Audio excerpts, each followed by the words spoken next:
जदि आपण भी स्पाइसी फूड भल पाती आउ टिके मसला दिया पिठा भल पाती ताहले ए पिठार रेसिपी आपण रजर राजा मसला दिया बिरी पोड़ पिठा जे पर्यंत ए पिठा तैयारी हैनी रजर मौज आसे नहीं ना कौन। हेलो फ्रेंड्स, जय जगन्नाथ।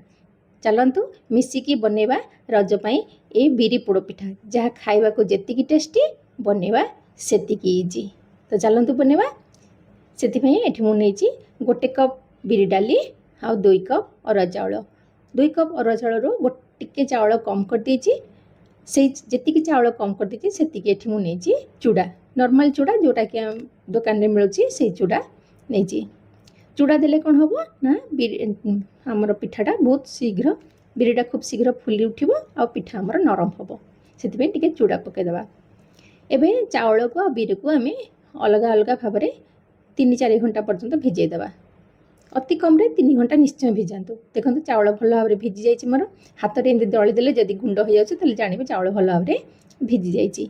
एबे चाउल धीरे से जो चूड़ा नहीं ताको आम मिसेकी भिजेदेवा। जिते बाटिबा सेतिक बेले आम चूड़ाटा ता धीरे मिसेबा। जी समय चूड़ा भिजापी लगुच से भितर आम बिरी बाटी नवा।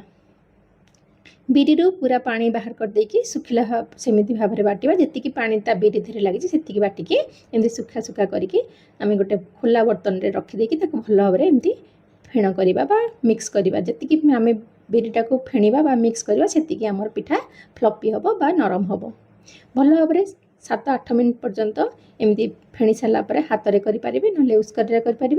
तापर जो चाउल आ चूड़ा को बाटिक रखते मिसेदेवा। मिसे देकी भल भाव में गोलैकी 2-3 मिनट पर्यंत गोलैकी ढांकी 4-5 घंटा छाड़ीदेवा फुलवाई। जदि समय अच्छी जब सकाଳେ करने चाहूँ पिठा करेंगे ताले राति बाटिकी रखी दिंतु। जब राति करेंगे सकाଳେ बाटिकी रखी दिंतु। जी बिरीटा फुलवाई छाड़े पिठाटा से फ्लपी हम। मुझे 5 घंटा रखीदे 5 घंटा भर भल भाव में बिरी फुली उठी टी।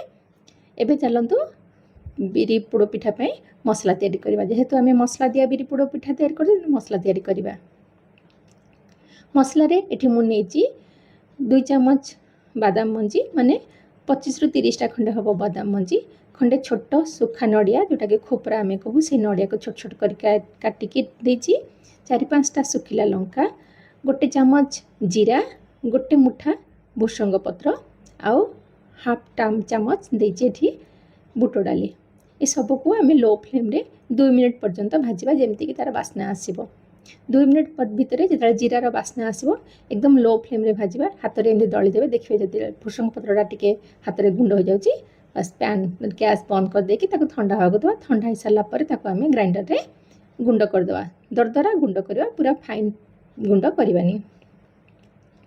एबे पिठा करवा पिठौ रे लुण ये मुझे 1 चामच जीरा गोटा जीरा खंडे बड़ अदा को भल भाव में कोरिकी नहीं 1 मुठा धनिया पत्र ताको काटिकी छोट छोट करके दवा आउ 1 टिप दवा ए पिंच बेकिंग सोडा बा खाइबा सोडा जो सोडा आम पकाऊ खाइबार पकड़ी पकड़ी कले से पकईदबा।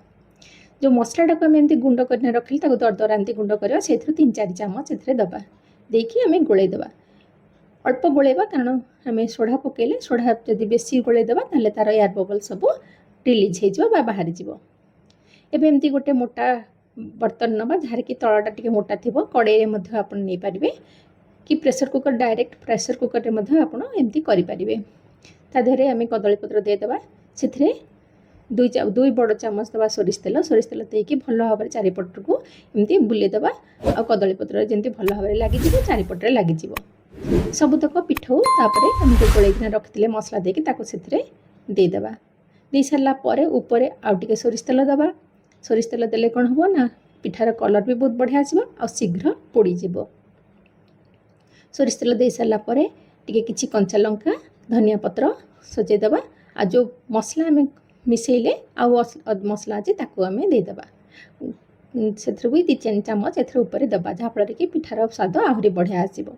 किछि कटा नड़िया को मुझे सजे देती आप नड़िया को पिठौरे डायरेक्ट गोलैकी दे पारे ना ऊपर एमती सजाई पारे।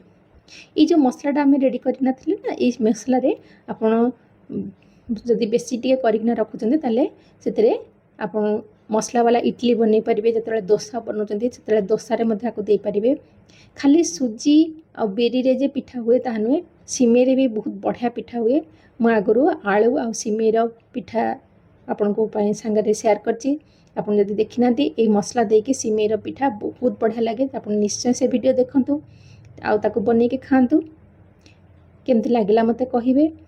एबे से पिठा उपरे किछि कदली पत्र आउ दे देकी ताको ढांकी के हमें गैस रे बसेवा पड़िया पई।